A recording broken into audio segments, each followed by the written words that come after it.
와, 우리 반주자 없어도 되겠는데?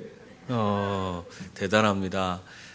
사실 반주 없이 찬양하기가 상당히 어렵거든요. 실력이 확실히 드러나요.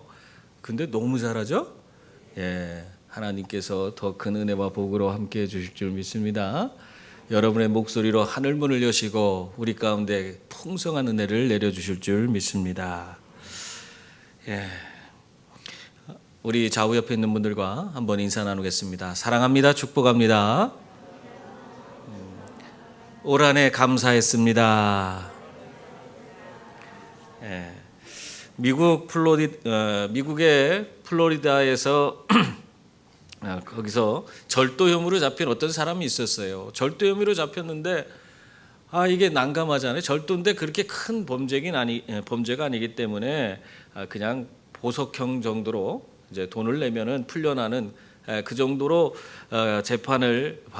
재판에서 그 선고를 받을 수 있는 그런 형편에 있었습니다.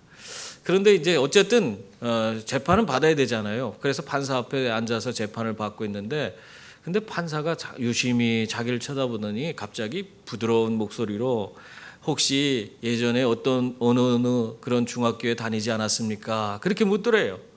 그래서 깜짝 놀라서 맞다고, 나 거기 다녔습니다. 그랬더니 그러냐고, 내가 제대로 본 것 같다고. 그러면서 자기 판사가 자기도 그 중학교에 다닌 적이 있다고, 그때 우리 반 같은 반 친구였지 않냐 하면서 사람을 알아보면서 그 죄를 지은 그 친구를 향해서 다정하게 이야기를 했습니다. 그런데 이 친구가 하나는 판사고, 자기의 죄를 심판하기 위한 판사고, 자기를 죄인으로 온 거 아니에요? 그러다 보니까 너무너무 그 친구 앞에서 자기가 부끄러운 거예요. 고개를 들 수가 없어. 아마 저라도 그 앞에서 참 어떻게 할 바를 몰랐을 것 같아요. 그래서 막 얼굴을 가리고 안절부절 못하고 있는데, 이 판사가 심리를 하기 이전에 자기 동창에게 자기가 한마디 조언을 하겠다 하면서 이런 말을 했습니다. 친구야, 친구는 예전에 반에서 가장 친절한 학생이었고, 축구도 잘해서 인기도 많았고, 또 항상 그래서 많은 사람들에게 인기가 있었지. 그래서 나는 항상 자네가 어떻게 되었는지, 지금까지 이렇게 수십 년이 지났어도 그때를 기억하면서 궁금해했는데, 지금 여기서 보게 돼서 너무나 안타깝다. 지금 처한 환경이 어렵겠지만 그래도 잘 극복하고 새로운 삶을 살았으면 좋겠어. 그렇게 이야기를 했대요. 여러분, 참 안타까운 거죠. 이처럼 과거의 내 모습과 우리 마주할 때에 현재의 내 모습이 부끄럽다면 참 우리는 어떻게 반응할 수 있겠습니까? 여러분, 내가 과거의 모습보다도 현재가 더 부끄러운 그런 모습을 지닌 사람이 되어서는 안 됩니다. 특히 주님을 만나고 난 후는 더더욱 그렇습니다. 그러므로 우리는 매일매일 주님 안에서 점점 나아지는, 그리스도의 장성한 분량까지 자라가는 그런 성도들이 되어야 하는 줄 믿습니다. 그래야지 우리가 하나님 안에서 새 사람으로 거듭나서 정말 하나님 기뻐하는 삶을 살아가게 되는 것입니다. 여러분, 이런 삶을 살기 위해서 우리에게 요구하는 것이 있습니다. 그것이 뭐냐면 옛사람을 벗어버리라는 거예요. 옛사람을 벗어버릴 때에 우리는 우리의 모든 심령이 새로워지고 우리 예수 그리스도의 장성한 분량까지 우리가 자라갈 수 있는 그런 자가 되는 것입니다. 오늘 말씀은 그것을 우리에게 말씀해 주고 있는데, 여러분이 정말 올 한 해 이제 2022년 끝이잖아요. 이 마지막 날에 정말 오늘 우리가 가지고 있는 이 과거의 부끄러운 옛사람을 완전히 벗어버리고 2023년도를 새롭게 맞이하는 그런 분들이 다 될 수 있기를 바랍니다. 먼저 오늘 말씀에서 보면은 하나님은 우리들에게 허망하게 행하던 옛사람을 벗어버리라, 그렇게 말씀하고 있어요. 17절 말씀 보세요. 거기 보면 그러므로 내가 이것을 말하며 주 안에서 증언하노니 이제부터 너희는 이방인이 그 마음에 허망한 것으로 행함같이 행하지 말라, 그렇게 말하고 있습니다. 여러분, 여기서 허망하다는 것이 무슨 뜻이에요? 이 허망하다는 것은 하나님에 대하여 미련하고 어둡다는 그런 표현입니다. 하나님에 대해서 미련하고 어두운 그런 아주 무지한 그런 모습을 나타내고 있는 것입니다. 하나님의 뜻이 무엇인지를 알지 못해. 그리고 자기가 하나님 뜻을 알지 못하니까 어떻게 삽니까? 자기가 내키는 대로 자기 마음대로 사는 겁니다. 그러다가 그 사람들의 결국이 어떻게 됩니까? 결국 멸망의 길로 나아가는 것입니다. 그러니 그러한 삶을 살아가는 하나님 뜻을 모르고 자기 마음대로 사는 사람들의 인생이 허망할 수밖에 없는 것입니다. 자기들은 나름대로 열심히 산다고 살았지만 결국 하나님의 뜻을 모르고 살았기 때문에 그 인생의 종국은 다 하나님의 뜻과는 거리가 먼 삶이 되는 거예요. 하나님 기뻐하는 삶이 아니에요. 결국에 후회만이 밀려오는 그런 삶이 주어지는 것입니다. 여러분, 일생을 바쳐서 열심히 돈을 모아보세요. 그렇게 열심히 모았지만 그것을 가지고 우리가 천국에 가져갈 수 있습니까? 아무리 우리가 많은 수고와 노력을 했다고 해도 우리가 그걸 가져갈 수 없어요. 소용이 없는 것입니다. 성경에 보면 예수님께서 이런 말씀하셨어요.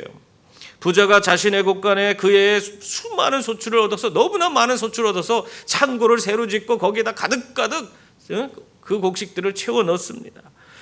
그리고 나서 정말 내 영혼아 이제 즐거워하자, 내가 즐기자, 이렇게 얘기하고 있었지만 그때 뭐라고 합니까? 하나님께서 오늘 밤에 내 영혼을 도로 찾으리니 그럼 네가 쌓아놓은 그것이 네 것이 되겠느냐, 그렇게 말씀하셨어요.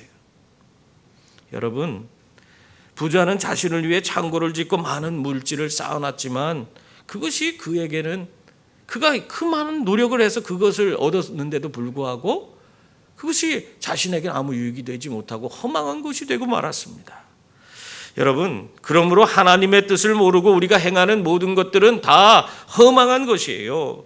그래서 우리는 먼저 하나님의 뜻을 구하는 자들이 되어야 하는 것입니다. 하나님의 뜻을 구하고 그 뜻을 이루기 위해서 우리에게 주어진 모든 것들을 정말 최선을 다해서 활용하는 그런 분들이 되어야 하는 것입니다.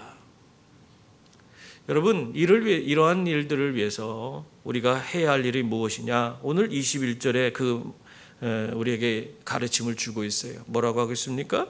거기 보면 21절 말씀 보세요. 진리가 예수 안에 있는 것 같이 너희가 참으로 그에게서 듣고 또한 그 안에서 가르침을 받았을진데, 그렇게 말하고 있잖아요. 이 말을 한마디로 하면 주님 안에서 가르침을 받아야 한다 하는 것입니다. 주님을 내 삶의 중심에 모시고 언제나 주님과 교감하며 살아가는 그런 삶을 우리가 살아가야 한다는 거예요. 그렇게 주님께 다 맡기고 주님의 인도를 받고 살아가면 우리는 하나님의 뜻을 분별하고 하나님께서 기뻐하는 일을 하면서 정말 의미 있고 가치 있는 삶을 살 수 있다, 그 말씀을 우리에게 하고 있는 것입니다. 또한 하나님은 어둡고 무지하여 마음이 굳어버린 그 옛사람을 벗어버리라고 또 말씀하고 있습니다. 8절 말씀 보세요. 18절 말씀 보세요. 18절에 보면 우리 한번 같이 읽어볼까요? 그들의 총명이 어두워지고 그들 가운데 있는 무지함과 그들의 마음이 굳어짐으로 말미암아 하나님의 생명에서 떠나 있도다. 이 말이 뭐예요? 여러분, 언제 우리들의 총명이 어두워진다고 말하고 있습니까? 사실 우리들의 총명이 어두워지는 것은 우리의 마음에 욕심이 가득 찰 때에 우리들은 총명을 잃어버리게 돼 있어요. 욕심에 사로잡혀서 어리석은 일을 우리는 정말 그것이 이성적으로 판단할 때는 아닌데도 그것이 그럴듯하게 보일 때가 있어요. 그래서 그 어리석은 그런 일에 우리가 사로잡혀서 행하는 그런 경우가 있는 것입니다. 여러분, 많은 사람들이 쉽게 돈을 벌 수 있다는 그런 일확천금에 대한 그런 기대를 가지고 경마에도 뛰어들고 또 노름에 손을 대는 그런 일들이 있어요. 그런 사람들이 우리 주변에 있지 않습니까? 이런 사람들은 바로 그 욕심에 사로잡혀 총명이 어두워진 사람이라고 볼 수 있는 겁니다. 이들이 결국에 그것으로 말미암아 그릇된 그런 판단과 행위를 통해서 자기의 가정도 파탄을 맞게 되고 자기 인생도 허망하게 끝나버리는 그런 경우가 너무나 많습니다. 우리들도 종종 그런 일을 당하는 분들이 있어요. 어떤 집이 참 마음에 드는데 그것이 싼 가격에 나왔을 때 주변 사람들이 막 싸다 하면서 막 사야 된다 막 하면은 나도 모르게 그것에 대해서 제대로 알아보지도 않고 그걸 덜컥 샀다가 큰 낭패를 보는 경우가 너무너무 많습니다. 그런 경우에 사기를 당하는 경우도 많죠. 예? 결국에 왜 그런 일을 우리가 행합니까? 욕심에 눈이 멀어서 지금 안 하면 안 될 것 같으니까 그걸 내가 사야만 할 것 같은 그런 막 욕심이 생기니까 다른 판단을 제대로 내리지 못하는 겁니다. 이러한 것도 총명이 어두워졌다고 얘기할 수 있는 거예요. 여러분, 욕심은 우리들에게 총명을 잃어버리게 만들고 결국 죄에 빠지게 하고 그 대가를 죽음으로 지불하게 만드는, 그래서 우리가 욕심은 죄를 낳고 죄는 결국 사망에 이르게 한다. 성경은 그렇게 말하고 있는 것입니다. 예전에 석유회사 엘론이라는 아주 대단한 정유회사가 있었는데 이 회사가 수익을 높이기 위해서 직원들에게 무리한 그런 매출 목표를 세우게 했어요. 그리고 그 목표를 맞추면 보너스를 지급한다 해갖고는 사람들에게 독려를 했습니다. 그런데 그것이 무리한 그런 목표이기 때문에 도저히 맞출 수가 없는 거예요. 그러니까 이 사람들이 그래도 이 직원들이 보너스는 타고 싶잖아요. 그러니까 어떻게 하는 줄 아세요? 그 보너스를 타기 위해서 분식회계라고 하는 이중장부를 만든 거예요. 그래서 지금 거래가 그렇게 잘 되지도 않는데도 거래가 있는 것처럼 만들어서 부풀려서 그 회사의 영업이 잘 돌아가는 것처럼 그렇게 만들었어요.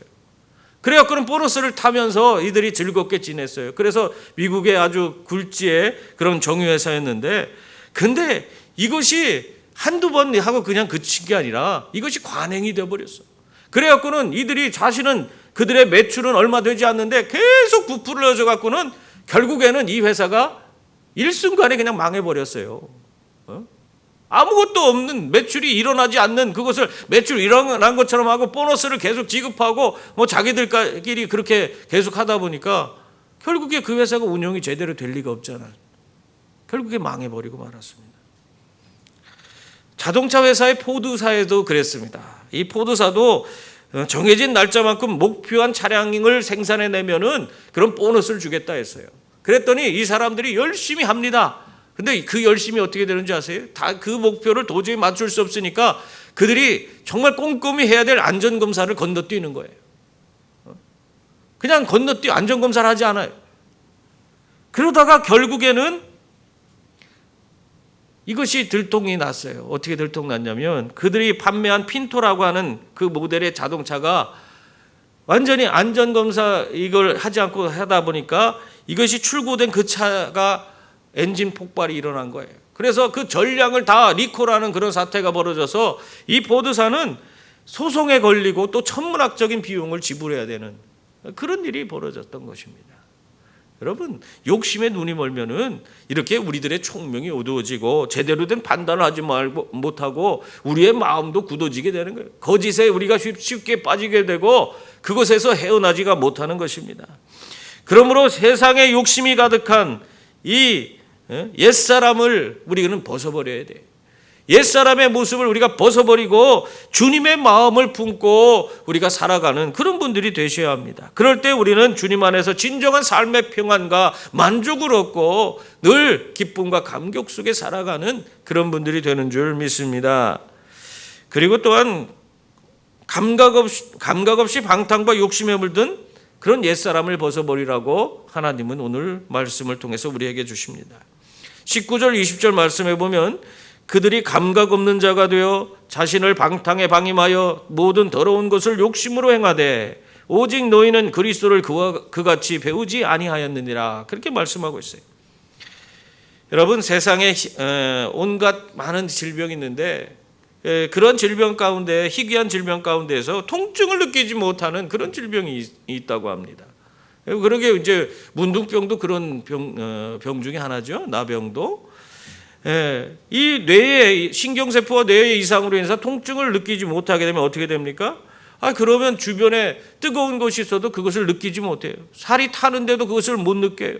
눈이 가려워서 눈을 비비다가 눈에서 피가 나는데도 그것을 느끼지 못하는 것입니다. 그렇기 때문에 이게 문제가 커요. 배고픈데도 배고픔을 느끼지 못하고 결국에 굶어 죽을 수도 있어요. 여러분, 이런 것처럼 무감각해진 이런 희귀한 질병처럼 우리들이 영적으로 무감각해지는 경우가 있어요. 우리가 죄의 본성을 지닌 그런 옛사람을 따라서 우리가 삶을 살아가다 보면 우리도 모르게 죄에 대해서 무감각해지는 거예요. 죄에 대해서 민감하지 못하고 무감각해지는 겁니다. 그래서 정말 내가 죄가 죄인지 그것이 구별하지도 못하고 그냥 세상 살아가면서 그저 그렇게 사는 거지 뭐 그렇게 생각하고 우리가 행동을 하는 경우가 너무나 많은 겁니다.